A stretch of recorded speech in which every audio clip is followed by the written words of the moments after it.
The heavy bass of the whiskey glass met the dark wood of the bar with a sound like a distant closing door. Solid. Final. Before Lena could lift it again, a hand covered hers. It was not a violent gesture, but it was absolute. Warmth, weight, and the clean, metallic scent of rain on steel. Her fingers were trapped between his skin and the cold glass. She did not look up. She watched his thumb, unadorned by any ring, stroke the back of her hand once, a gesture of placating ownership she had never consented to. Then the voice came, low and calm, meant only for her, a vibration that seemed to travel up her arm from his hand. My rivals just walked in. They're sitting at the table by the window. For the next 11 minutes, you're going to be my fiancé. And you're going to be very, very happy to see me. Now, the request was not a request. The deadline was not a suggestion. And the threat was in the quiet, desperate precision of the words. She felt the fine hairs on her arms stand up, a primal response to a predator that had just marked her as its own. She could feel his gaze on the side of her face, waiting.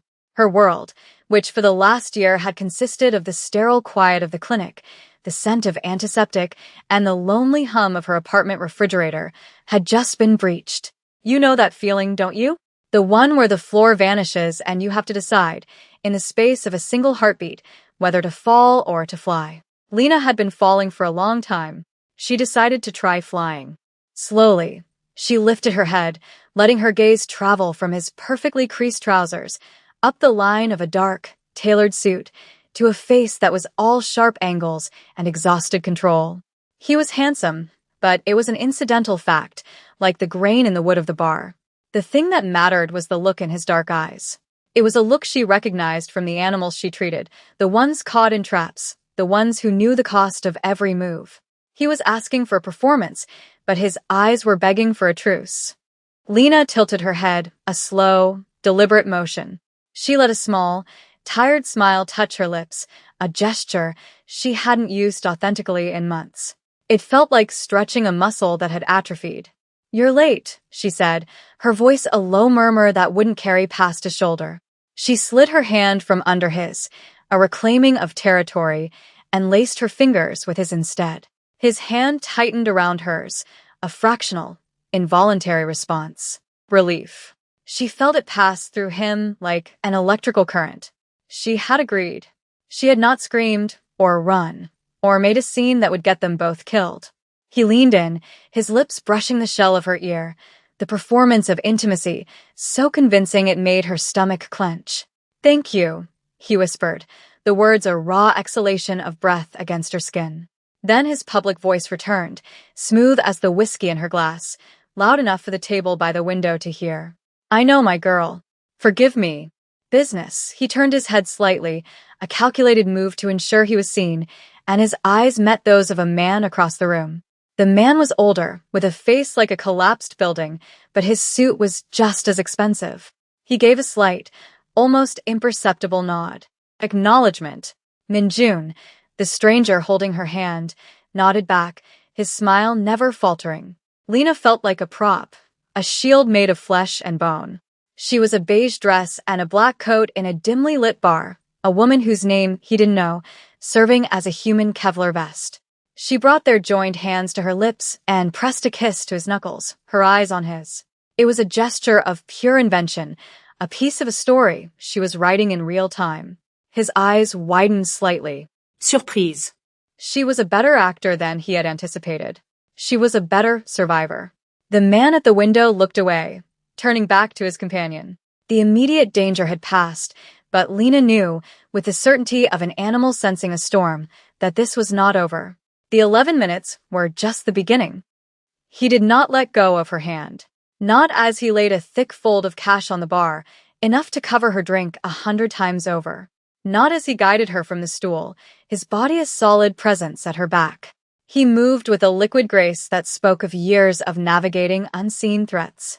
As they walked towards the door, away from the men at the window, he kept up the performance, his voice a warm, proprietary murmur. "The car is just outside, sweetheart. We'll go back to my place." Each endearment was a small, sharp shock against her skin. He was using words of intimacy as weapons, and she was the one being aimed. They stepped out into the cold night air, the city noise a welcome blanket after the suffocating quiet of the bar. A black sedan, so polished it reflected the streetlights like fractured stars, sat idling at the curb. A driver in a dark suit got out and opened the rear passenger door. Minjun's hand on her back was firm, guiding her in. The door closed with a heavy, soundproof thud, sealing them inside. The performance ended the moment they were cocooned in the buttery leather and silence of the car. He released her hand and slumped back against the seat, closing his eyes for a full 10 seconds. When he opened them, the smooth, charming man from the bar was gone. The exhausted, dangerous animal was back. "My name is Minjun," he said, his voice flat. He did not offer an apology. He offered a fact. "What's yours?" "Lena," she replied, her own voice clipped. She was cataloging the details of the car's interior, the thickness of the glass, the lock mechanism on the door, assessing the enclosure. "Lena," he repeated, tasting the name. "Thank you, Lena. You were very convincing. I'm a quick study," she said, meeting his gaze in the dim light. "What do you want from me?" He let out a breath that was almost a laugh, but it had no humor in it. It was the sound of air escaping a punctured lung. "I want to make you a deal." The car pulled smoothly into traffic, the city lights sliding across his face, illuminating the sharp line of his jaw, the faint scar above his eyebrow. He looked like a man who collected scars, both visible and not. "I need a fiancé. Not for 11 minutes. For 3 months. It needs to be someone with no connections to my world. Someone clean. Someone believable." He paused, his eyes searching her face. "Someone who looks at me the way you did in there. Like I'm both a promise and a threat." "Why me?" Lena asked. The question was a scalpel. She wanted to know the logic of the trap. He didn't hesitate. "Because you were alone. Because you weren't trying to be seen. Because when I sat down, you didn't flinch, you assessed. And because of the way you were looking at that drink before I interrupted. Like you were mourning something. People who are grieving are predictable. They have nothing left to lose." The honesty was brutal. It was also, she hated to admit, accurate. She had been mourning. It was the 2-year anniversary of the day her brother, Sam, had died. The whiskey was a ritual, a quiet, painful communion with a ghost. He had seen the hole in her life and correctly identified it as a lever he could use. "What makes you think I'd agree to this?" she said, her voice tight. "You have no idea who I am. I know you work at the Ashton Animal Medical Center," he said, and her blood went cold. "You're a veterinary technician. You've been there for 3 years. You're good at your job. You live alone in a rent-controlled apartment in a building on the west side owned by an elderly woman named Gable. You have student loans totaling $62,000 and a lingering hospital debt of twice that from your brother's illness. A debt you have been paying 17% interest on for 23 months. He had not just chosen her at random. He had vetted her. The thought was terrifying. He had watched her, learned the shape of her life, the weight of her grief, before he ever approached her. The encounter in the bar wasn't an improvisation. It was an ambush. "I'm offering to solve your problems, Lena," he continued, his tone devoid of pity. "It was a business proposition. I will pay off every cent of your debt. All of it. The loans, the hospital bills. Wiped clean. I will also pay you a salary for the 3 months. Enough that you won't have to work for 5 years if you don't want to. In exchange, you will play the part of my adoring fiancé. You will attend events with me. You will wear my ring. You will live in my home. You will be seen. After 3 months, we have a very public, very amicable breakup. You walk away free and clear. I get what I need." "And what is that?" she pushed. "What do you get?" "A shield," he said simply. "My father is traditional. He wants to broker an alliance by marrying me to the daughter of a rival. I have no interest in that war. A fiancé, especially an outsider, an American girl he cannot vet or control, makes that arrangement impossible. It buys me time. It keeps me from being a pawn in his game." The car was silent for a long moment, the only sound the soft hum of the engine. It was a ridiculous, insane proposal, a fairy tale with teeth. But the debt, Sam's debt, it was a stone she carried every single day, a constant, crushing reminder of her failure to save him, to have it gone. "There are rules," she said, her mind working, calculating. This was a negotiation for survival. "My rules," he nodded. "Of course, One, she began, holding up a finger. You don't lie to me. You can withhold information. You can say later. But you do not lie, he considered this, then gave a sharp nod. Agreed, too. This is a performance. You don't touch me outside of what's required for the role. No surprises, his lips thinned. Acceptable, and 3, she said, her voice dropping. My life remains my own. My job. My apartment. I don't disappear into yours.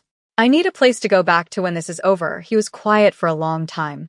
She could see the calculation in his eyes. He was weighing the risk of her independence against the value of her compliance. The job is fine, he said finally. The apartment, you will need to live with me for this to be convincing. But you can keep your apartment. As an anchor, he extended his hand across the space between them. Do we have a deal, Lena? She looked at his hand, then at his face. He was not a good man. He was a man who used people, who bought solutions to his problems. But he was also the first person in 2 years to tell her the unvarnished truth about what he saw when he looked at her. He saw a survivor. And he was offering her a way to finally stop drowning. She took his hand. We have a deal. The apartment felt different with him in it. Lena's space was small but meticulously ordered, a fortress built of second-hand books, neatly folded blankets, and the scent of lavender and clean linen. It was a place designed for one person to grieve quietly. Minjun's presence was a violation of its core principles. He stood in the middle of her living room, his expensive suit an indictment of her worn armchair, his stillness a disruption of the quiet air. He moved with a predatory economy, his gaze sweeping the room, cataloging details just as she had done in his car. He was reading her life from the objects she'd curated. His eyes lingered on a framed photo on the bookshelf. It was of her and Sam, taken a year before he got sick.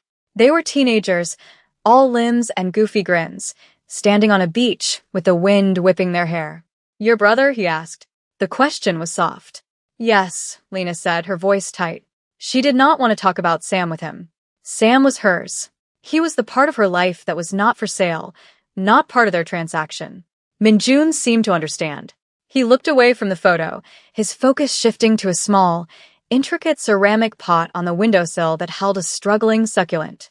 He touched one of its fleshy leaves with a gentleness that seemed entirely out of character. It needs more light, he commented, his voice returning to its flat, neutral tone. And less water. She bristled at the implicit criticism of her care. I know. It was a gift. He turned to face her, his expression unreadable.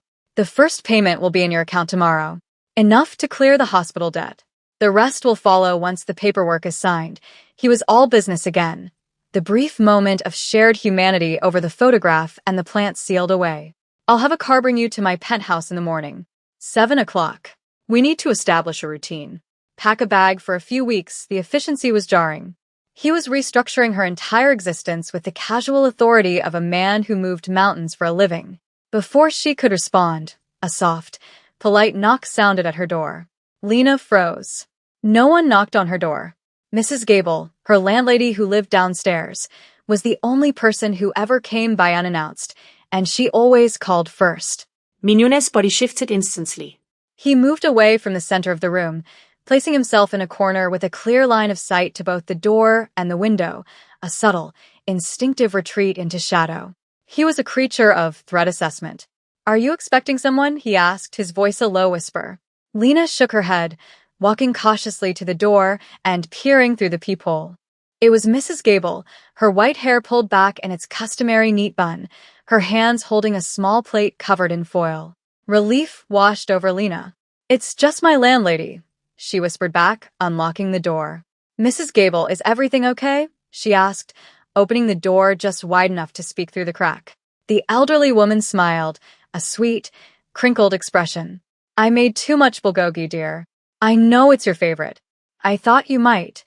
Her voice trailed off as she saw past Lena's shoulder, her eyes landing on Minjun where he stood half-hidden in the dim light. The smile on Mrs. Gable's face did not vanish. It froze. It became a brittle, polite mask. Her gaze, usually so warm, sharpened with a shocking intensity. She looked at Minjun not as a stranger, but as a ghost. Then, in a voice that was suddenly formal, stripped of all its neighborly warmth, She spoke a sentence in perfect, clear Korean. Lena didn't understand the words, but she understood the tone. It was a statement of recognition. A question steeped in a history Lena knew nothing about. Min-jun stepped forward, out of the shadows. He bowed his head slightly to the old woman, a gesture of profound, almost reluctant respect. He answered her in the same language, his voice low and deferential in a way Lena had not yet heard. Mrs. Gable's face seemed to collapse inward, the weight of whatever they were discussing settling into the lines around her eyes. She looked from Min-jun back to Lena, and for the first time, Lena saw fear in her landlady's expression. The plate of food in her hands trembled slightly. She pushed it into Lena's hands.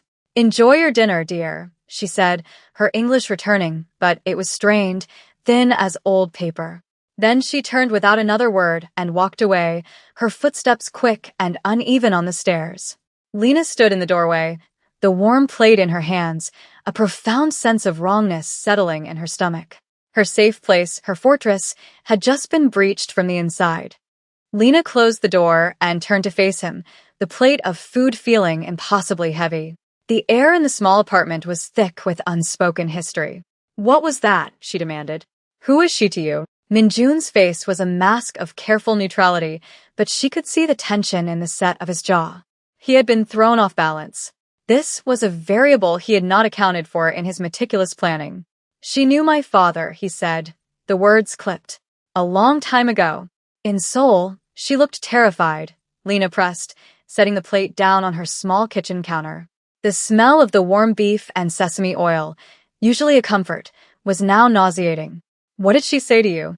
He hesitated, his gaze drifting back to the door as if he could still feel the old woman's presence. He was weighing his promise. "You don't lie to me. You can withhold information. You can say later." He seemed to be debating which option to choose. Finally, he met her eyes. She asked if the sins of the father were still being visited upon the son. The biblical phrasing was chilling. It spoke of debts and consequences that span generations. "And what did you tell her?" Lena whispered. "I told her I was trying to build a house on different ground. It was the most poetic, and perhaps the most honest, thing he had said to her.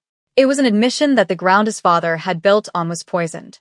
Lena felt a tremor of something that was not quite fear and not quite sympathy. It was a dangerous, destabilizing understanding. Her quiet, predictable landlady, the woman who brought her food and reminded her to put out her recycling, was entangled in the violent, dynastic world this man was trying to escape. Her refuge wasn't a refuge at all. It was just another corner of his map.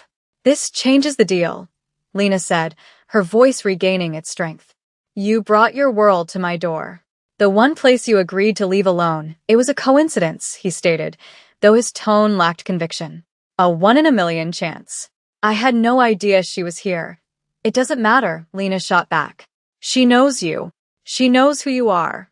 That makes her a liability to you, and it makes you a danger to her. And to me. My connection to her makes me a worse shield for you, not a better one." And she was thinking like him now, seeing the strategic angles, the liabilities. He was silent, watching her. He seemed to be reassessing her, seeing a new depth to her resilience. She wasn't just a survivor. She was strategic. "You're right," he said at last, the admission costing him something. "It complicates things." He walked over to the window, peering down at the street below through a gap in the blinds. "This is no longer a simple arrangement.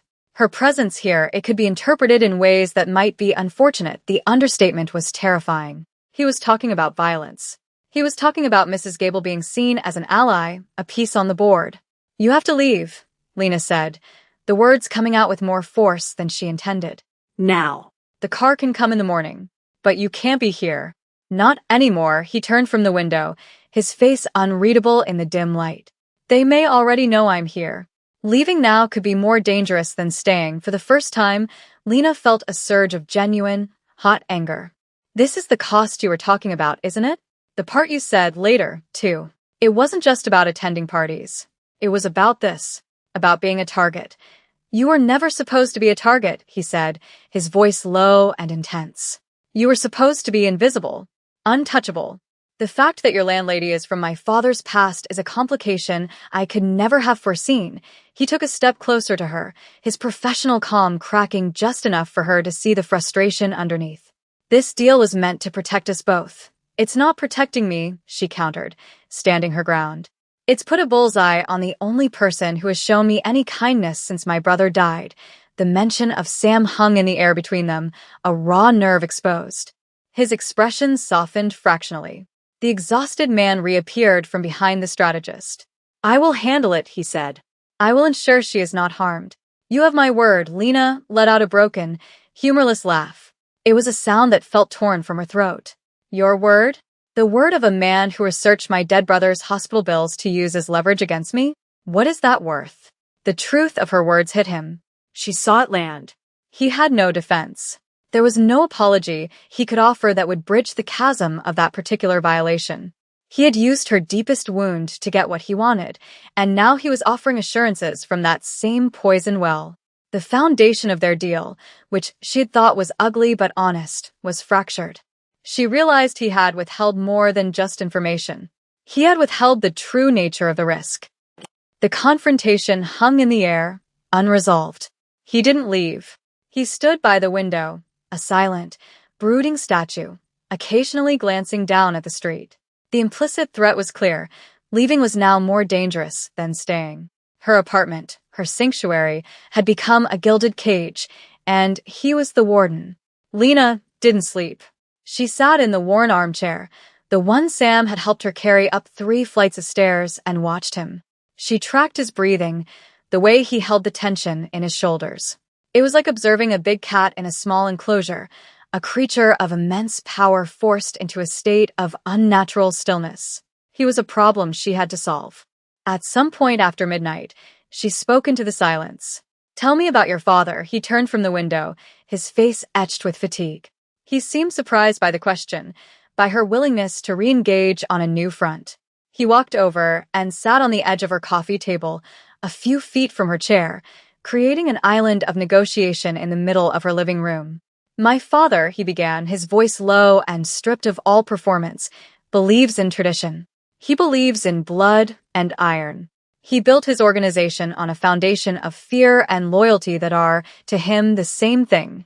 He sees alliances as chains, and he wants to chain me to a family that will strengthen his position. The rival, Lena clarified. The man from the bar. No, Minjun said, and she felt a fresh chill. The man in the bar was a message from that family. An overture. A reminder that they are watching. The real rival is my father. The revelation landed with quiet, devastating force. This wasn't about rival gangs.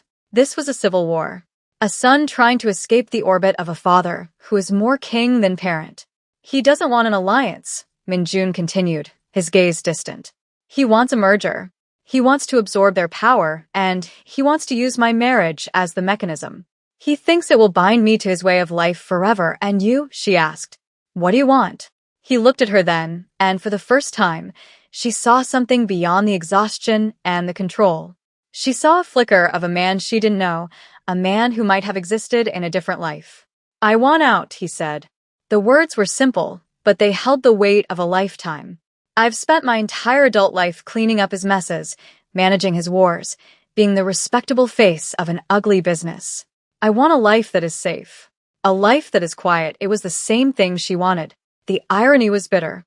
They were 2 people from opposite ends of the universe, both craving the same small, simple peace. And they were using each other to try and get it, creating a chaos that was the antithesis of everything they craved. This was the full transparency she had demanded.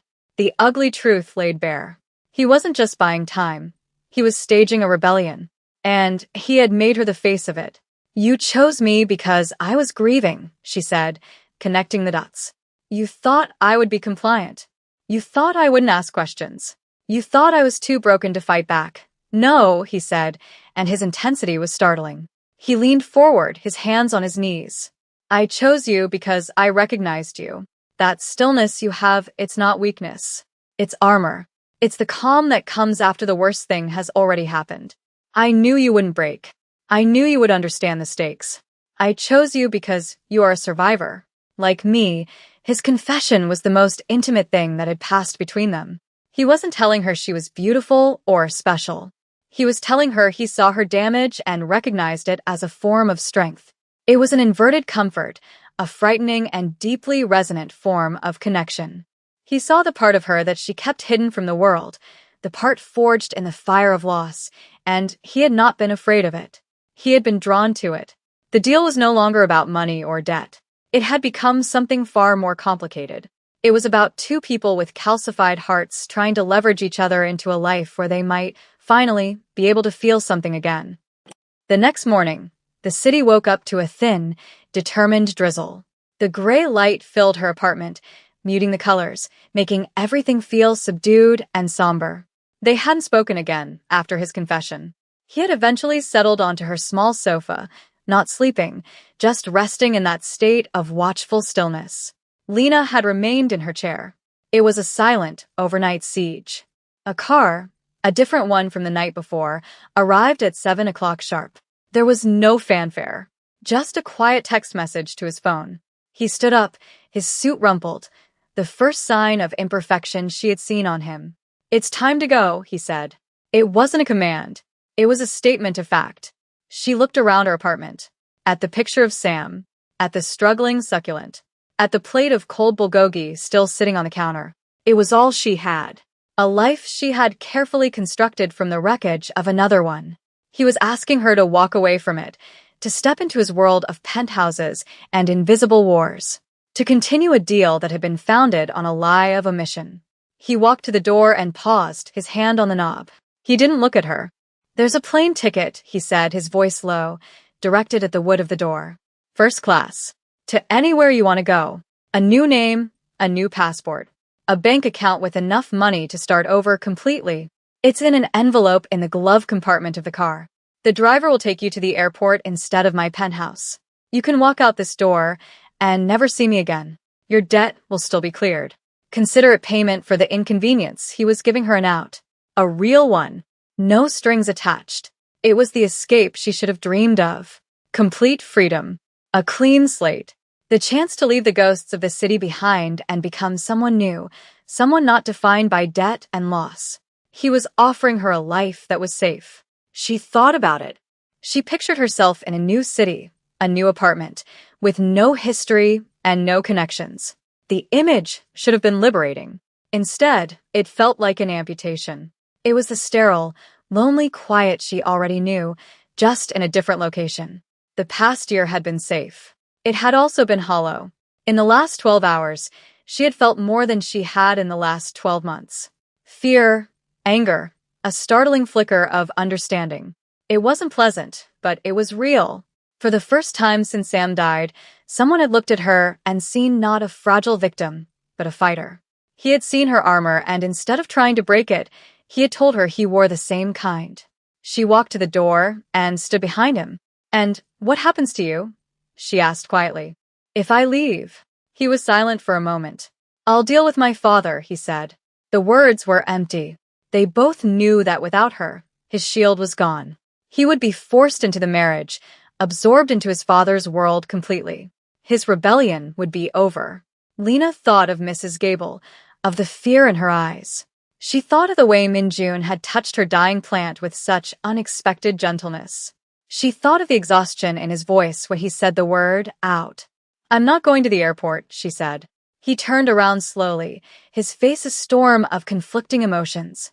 Surprise warred with relief, and underneath it all was a deep, profound weariness. "Lena," he started, as if to argue, to save her from her own decision. She held up a hand, cutting him off. "The deal is being renegotiated," she stated, her voice firm, leaving no room for argument. Right here, right now, she was no longer the pawn. She was a player. She had weighed the options, assessed the risks, and she was making a choice. Not for him, not for the money, but for the flicker of life she felt in herself, the part that had been dormant for 2 years, the part that was tired of being safe and wanted to be real. "New terms," Lena said, her voice echoing slightly in the small hallway. She did not move from her spot, creating a deliberate threshold he could not cross without agreeing. "From now on, this is not a performance. It's a partnership." He watched her, his expression guarded, but he was listening. He was listening to her in a way she suspected few people ever had. No more secrets, she continued, ticking the points off in her mind. You can't use later as a shield. If I ask a question that affects my safety or the safety of anyone I care about, you answer it. The whole truth. He gave a single, sharp nod. The concession was huge. He was surrendering his primary defensive mechanism. And Mrs. Gable, Lena added, her voice hardening. She is off limits. You will find a way to guarantee her safety, a way that I can see and verify. She is to be untouched by any of this. She is a non-combatant. I already have, he said quietly. I made a call last night. My most trusted man is watching her building. Not as a threat, as a protector. He will remain there until this is over. No one from my world or any other will get near her. The quiet efficiency of it stunned her. While she had been watching him, he had been acting. He had understood her demand before she had even fully articulated it. He was already trying to earn back the trust he had broken. Finally, she said, taking a deep breath. This was the most important term. When this is over, you disappear. But not from your own life. You get out. For real. You take that house you want to build on different ground, and you build it. You don't get dragged back into your father's world. That's the endgame. That's the win condition for this partnership. He stared at her, and for the first time, his composure broke entirely. A look of raw, unshielded vulnerability flashed in his eyes. She wasn't just demanding her own safety, she was demanding his freedom. She was writing his survival into the contract. It was an act of shocking, radical empathy. An investment. Those terms are not in your favor, he said, his voice rough. They ask everything of me and offer you nothing but more risk. I'm not doing it for you, she lied, though it was only half a lie. I'm a vet tech. I have a professional obligation not to let wounded things crawl off and die in a ditch. The professional metaphor was her shield, her way of framing this insane choice in the language of her own world. It was a way of making it logical, of convincing herself. He saw through it, of course. He saw the truth underneath. He saw that she was choosing to stay not just to survive, but to save something. Maybe both of them. A slow smile touched his lips. It was not the smooth, performative smile from the bar. It was a small, tired, genuine thing. It transformed his face. Okay, Lena, he said, her name a quiet promise. A partnership. He stepped back from the door, ceding the space to her. He was waiting for her to lead. It was her choice. Her terms. She picked up her worn black coat from the hook by the door, the one she'd been wearing when this all started. It felt like a lifetime ago. She slid it on, the familiar weight of comfort. Then she picked up the small bag she had packed in the pre-dawn hours, a bag filled with the bare essentials of a life she was voluntarily putting on hold. She walked to the door, opened it, and stepped out into the hallway, into the gray morning light. He followed her. They walked down the stairs and out of the building, into the rain, and into the waiting car. It was not an ending. It was not even a beginning. It was the moment of a deal being struck, a terrifying, hopeful contract signed not with ink, but with a choice. A choice to stop running from ghosts and to face the monsters head-on. A choice to trade a life that was safe for one that was real.